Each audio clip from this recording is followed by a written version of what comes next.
At daamin kada tayo, no kasano tayo nga isurat, tibukod tayo nga istorya iti biyag. Adda kada tayo, no anangadalan, tisuruten tayo. Ni Mr. Geoffrey Bulalake, residente, iti Barangay 4, iti Iliti San Nicolas, ken ti Pestuna, attorney case, ket masarakan, iti Barangay 11, iti Nasao nga ili. Iti panagtulid ti panawen, manipod iti may salaeng, nga branch ti Trony case.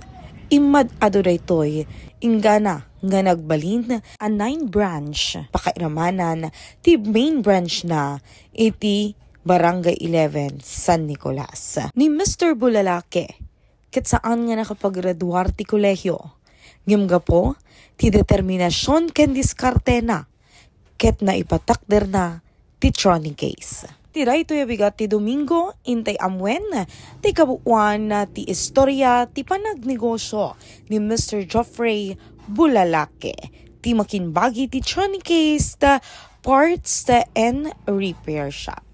So magandang umaga sir and welcome sa ating segment na Negosyo at Emplo sa Good Morning Philippines dito lamang sa Bombo Radio, Lawag.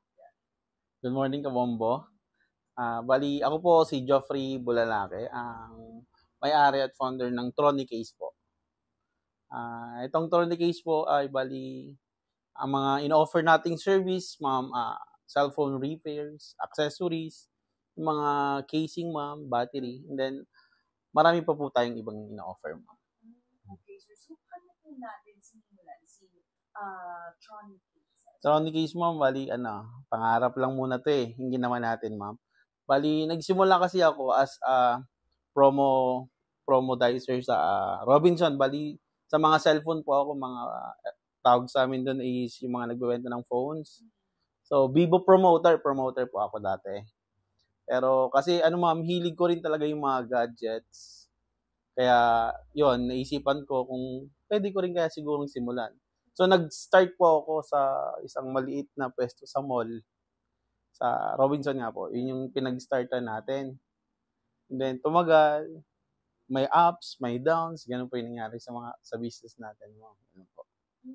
Okay sir, so parang pinag-aralan mo din yung mga parang paano yung gamitin yung mga or paano yung mga phones, different kind of phones, ganun sir. Oh yes ma'am, bali hindi siya yung basta ginusto ko siya, ganun na agad. Hindi ma'am, bali talagang dahil sa experience sa trabaho na rin po.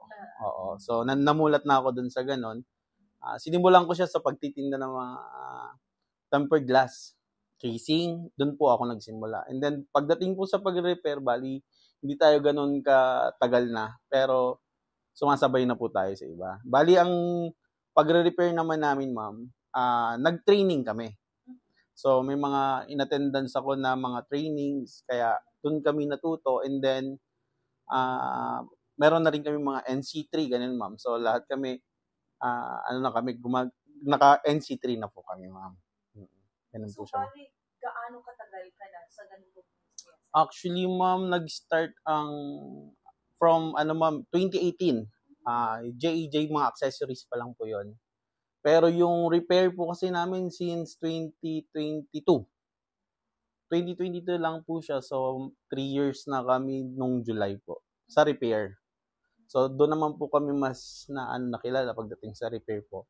And then, ma'am, sa ngayon, ang mga pinaprovide namin yung bukod sa repair, yung mga accessories nga before na dinagdagan ko lang, dinagdagan, hanggang sa nagkaroon na po tayo ngayon na siyam na branch po. Dito sa Ilocos Norte po. Wow. Lang sa Ilocos yun. Ilocos Norte pa lang, ma'am, kasi hindi natin pa kayang pumunta sa iba. Pero, tayo looking forward na po tayo papunta sa iba, ma'am, sakali. So, saan po yung mga branch po natin, sir? Bali yung mga branch natin, ma'am, meron tayo sa San Nicolas. Dalawa po yung San Nicolas natin. Isang Badok, tapos Bintar, Bacara, Robinson, saka SM po. Doon po siya nakalagay. Mga mga branch natin, ma'am. Wow. Then, nag-offer na rin kasi kami ng ma'am, dahil nga medyo madami na rin yung branch namin, pati yung mga pyesa. Yung mga same namin na technician, kumukuha na rin sila sa amin. And then, mga quality rin naman po yung mga binibenta natin.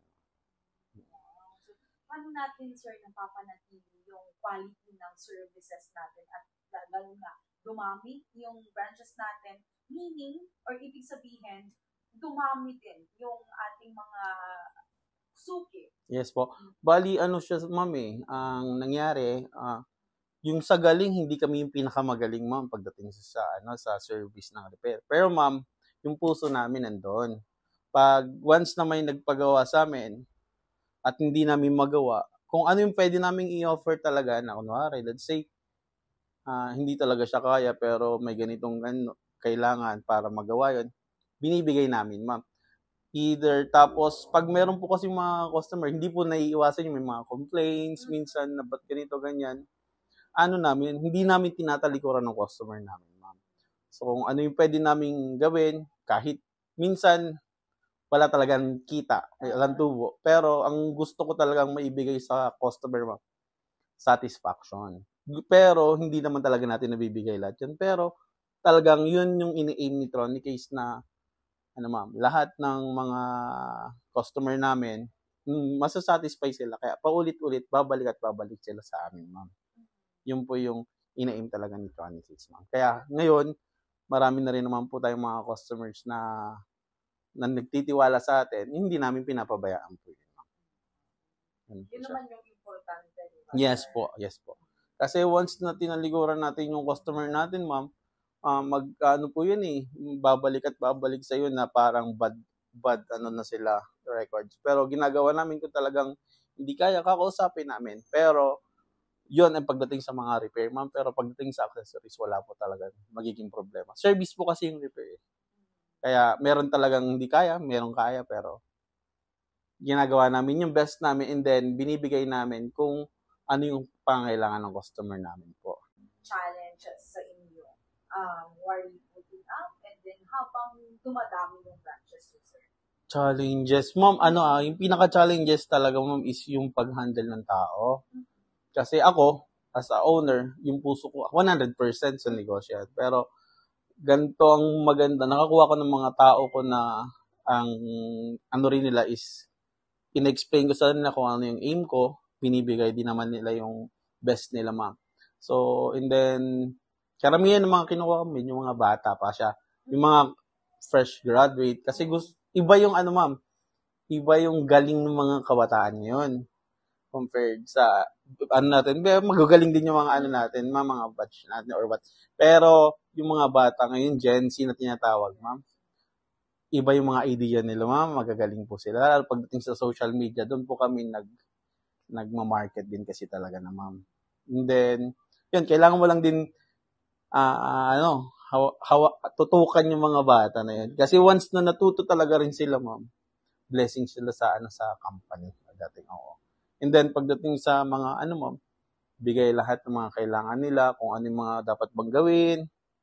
Ganun po tayo ng mga tao natin. Pero yung pinaka-challenges talaga natin yun, na maghawak ng tao. Talagang mahirap kasi kailangan mo siyang ikutan mo. Pero ang ginagawa ko, dito ako sa pinaka-main namin, which is sa harap ng mga inasal sa Nicolas.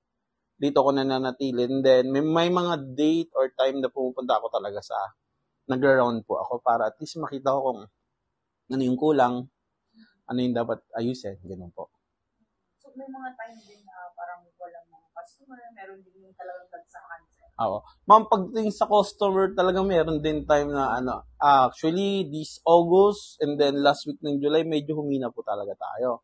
Pero okay naman po kasi kaya pa rin naman natin. Kasi tawag yung lean season, ma'am, doon po, pinaghahandaan talaga natin yung lean season, ma'am, which is yung mga customer natin na nagsasaka, talagang medyo tight sila ngayon. Pero naman, hoping naman, ma'am, pagdating na ng October yan hanggang December, dyan na po talaga ang maganda ang flow niyan. Pero kahit ganito ho, meron at meron pa rin naman po. Hindi naman tayo nasisiro, ma'am. Wala naman ganun. Pero merong humihina, pero hindi tayo nasisiro. Kaya nagpapasalamat ako sa mga customer na patuloy na nagtitiwala sa atin, ma'am. Okay, sir. So, sir, nung parang yung bata ka pa, ganun. Parang naaano mo na yung ganito na business or talagang nung lang, nagtrabaho ka, ganun. Ma'am, bali nung bata ako, ma'am, kasi sanay ako sa hirap eh. Nandyan yung nanay ko. Nanay ko po kasi yung talagang lahat ng diskarte sa buhay, ma'am, ginagawa. Doon ako nahubog, ma'am. Kung saan-saan kami pumupunta, magtitinda ng ganito, ganyan. Ako yung taga-buhat niya. Kaya doon sa mga ginagawa namin, training na po pala sa akin yun. Doon ako talaga, nahubog sa kanya kasi nga po, kahit ano pinapasok ng nanay ko, kitang-kita ko, pero hindi naman kami ganun umangat. Pero hindi kami nawalan talaga. As in, at least kahit pa paano may kinakain, pero talagang hindi ganun kaganda ang buhay namin. So, training ko talaga yon na lagi na sa nanay ko na kung anong diskarte niya, naktara dito, sama mo kami magtinda, ganun po kasi yung nanay ko eh. And then, etong ganitong, hindi ko naman po inisip na magkakaroon nito, pero sabi ko, kailangan may mabago sa buhay ko, ma'am. Kaya, sinimulan ko sa maliit, talagang as in maliit talaga, as in napakaliit lang, ma'am, kung ano. And then, sige, tsatsagain natin yun. Kaya naman, hanggang ngayon, okay naman. Tapos yung mga tao ko talagang very supportive din sila. Hindi lang, very sila sa Tronic Case, ma'am. Bali, hindi kasi parang empleyado turing ko sa kanila. Family po. Ganun po kami magturingan dito sa Tronic Case, ma'am. Kaya, ayun. Kung may mga problema, boss, ganito, ganito. Sige, ayusin natin yung madali lang naman. Hindi naman ganun ka yan. Minsan talaga, meron talaga rin mga problema, pero naayos naman yun. Pero, kailangan lang din talaga ang tiyaga. Tiyaga, diskarte, yun yung pinakakailangan sa business mo. So, sa kada branch, sir, ilan yung empleyado? Sa kada branch natin, ma'am, meron tayong actually dalawa hanggang 3 po. Na, isang sales lady, isang technician po. Yun po yung mga naka-duty sa mga branch natin, ma'am. Hindi mahirap maghanap ng technician? Sa technician mo, mahirap maghanap ng technician po. Pero, ang naging way namin para magkaroon ng technician, actually, yung iba namin is wala talagang alam before, binibuild namin sila. Ganun po kasi ang ginagawa namin dito. And then, walang alam from us in zero, nabibuild naman namin sila, natututo. Minsan, nag-resign, pero nagkaroon ng extra income. Kasi nga, dahil itong skills na nakuha nila sa Tronicismo, hindi naman yun basta skills lang. Kasi natuto kong mag-repair ng phone. So, pag meron silang kapitbahay na na gusto rin magpa-repair, nila, nagagawa nila. So, nagkaroon sila ng extra income kahit hindi na sila tumuloy sa Tronicis. Pero, ang maganda naman, karamihan, nandito pa rin sila yung mga tao ko before. Sila pa rin yung kasama ko hanggang medyo maayos na. No. Yun, yung course mo, sir, aligned sa... Course ko, ma'am, hindi. Kasi hindi talaga ako, ma'am, actually, high school graduate lang tayo, ma'am. Pero, chinaga ko talaga yung mga ganitong bagay. Kasi nga, yun nga, sabi ko sa iyo, ma'am, before, as in, sa kung paano siya dumiskarte. Pero kasi ma'am, maaga pa lang kasi, ma'am, namatay ng nanay sa tatay ko. Bali, 17 pa lang po ako. 16 years old ako nung namatay yung tatay ko. And then, kaka-17 ko, nanay ko yung sumunod. Yun yung medyo, kaya instead na mag-aral noon, actually, pero nahinto. Hindi talaga natuloy na mag-aral. Kasi nga, wala na, kayod na ako eh. Dalawa lang kami ng kapatid ko rito sa Ilocos. So, may pamilya rin naman po yun. Talagang kayod na. Diretso na po. Pagka-graduate, nag-Jollibee tayo. Ano pa ba yung gusto ko na iba? And then, sa Robinson ako tumagal. After ng Jollibee, Robinson, doon ako mga ilang taon po ako doon, ma'am, as in taon. Then, nakikita kong parang mga sarap siguro magkaroon ng ganitong negosyo. So, try. Kahit po, pinasok ko para lang Then, namulat ako sa pagnegosyo, nag-start ako sa Globe. Doon na yung parang nagkaroon ako ng idea. Kasi, ang basis doon is for incentive, ma'am. So, talagang maganda na magkaroon sila ng experience kung sakaling gusto nila mag-business. Sila sa mga incentive basis. Bali, walang sahod yun before, ma'am eh.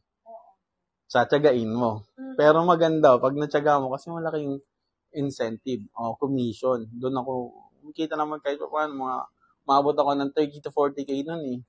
Pero sobrang itim, talagang, ano ko ma'am, sa field, babahay-bahay mo, isa-isa mo yung mga bahay dito. Doon ako sabi ko, okay pala yung ganito. And then, doon, start na. Ako, sige, yung mga business na sinubukan ko, yan. Gumana naman, ito lang talaga yung gumana pala ma'am, yung cellphone accessories kasi once, pagdating sa failure ma'am, maano yung utak ko nung nagsisimula ako yung parang, gumana yung Tronic ma'am, no? And then, nag-ship.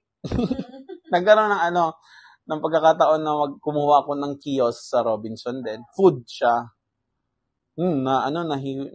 Kumbaga nahiwalay yung yung attention ko sa food, tapos ganito. Hindi pala ganun dapat. So, yun yung mapapayo ko sa iba kung sakaling sila. Focus ka lang muna sa isa. Kasi pag hindi ka nag-focus sa isa at kung ano-ano pinag-iisip mo na pwedeng extra income, magugulo ka lalo. Ganun po kasi nalugi tayo, mga nasa 700K din yung nalugi namin before. Nung kasama ko yung partner ko before sa food business na yun. So, malaki-laki rin. Kaya, sabi ko, dito na lang muna ako kasi eto, kahit nakapikit ako, gamay ko lahat yung gawain, ma'am. Kaya, ganun pala dapat. Mag-focus ka lang sa isang as in produkto, kumbaga, Tronic na to, itong business na to, ito yan, hanggang palakihin mo ng palakihin. Kasi kung isa na yan, dadami yan. Kasi nga, sabi ko nga, kahit nakapikit, alam ko yung mga presyo, alam ko yung mga, kumbaga, gamay ko lahat. Like one at a time. Yes, ganun po talaga dapat. Pero magkakaroon din ng iba yan, pero saka na yun. Focus ka dito dapat, ganun yung mangyayari. Parang tiyaga lang. Tiyaga talaga, ma'am, oo. Hanggang ngayon, tiyaga pa rin talaga, ma'am. Walang yun yung mga papayo ko sa kanila, ma'am. So, sa lahat po ng pinagdaan, ano yung take away? Ma'am, bali, yun, medyo nakakahinga na tayo ng maayos ngayon. Before, kasi talagang, yung tiyaga, hirap. Wala talaga walang-wala before din, ma'am. Ganun ako nag-umpisa, talagang wala. Ngayon, kahit pa paano, na ko na yung may mga na-invest na rin tayo, may mga rin tayo yun. Mga shop na to, ma'am, patuloy pa rin naman ang nagbibigay sa atin ng income. So, ngayon, po ninyo? Cellphone accessories, repair, and parts. Oo, kasi parts. Na magdagdag ng benta na ng mga units ng phones? Actually, mayroon na, ma'am. Pero sa mga iba-ibang branch natin, ma'am. Hindi pa siya ganun kadami, pero padating na po tayo dun, ma'am. Yan ang pahinginan, mga phones. Yun yung natin. Looking forward na talaga tayo dun. Kasi isang sangkay siya, ma'am. Connected pa rin po talaga yan. So, dadaan tayo dun. Pupuntahan natin. Hello sa inyo mga viewers. Bali, inaanyayahan ko kayo sa Tronic po. Meron tayong mga branch sa Bintar, Bacara, San Nicolas, 2 po. Robinsons, gadget specialist po kasi yung pangalan sa Robinson, ma'am. And then sa SM naman po, Cellboy and Gaming Grounds po yung pangalan ng natin doon. Sa Badok din po, meron din po tayo. Kung gusto nyo po magpa-repair, willing na willing po kaming tumulong. And then, pagdating sa price mo, bibigyan ko kayo ng discount. Basta sabihin nyo lang po na napanood ko kay kayo kabombo po.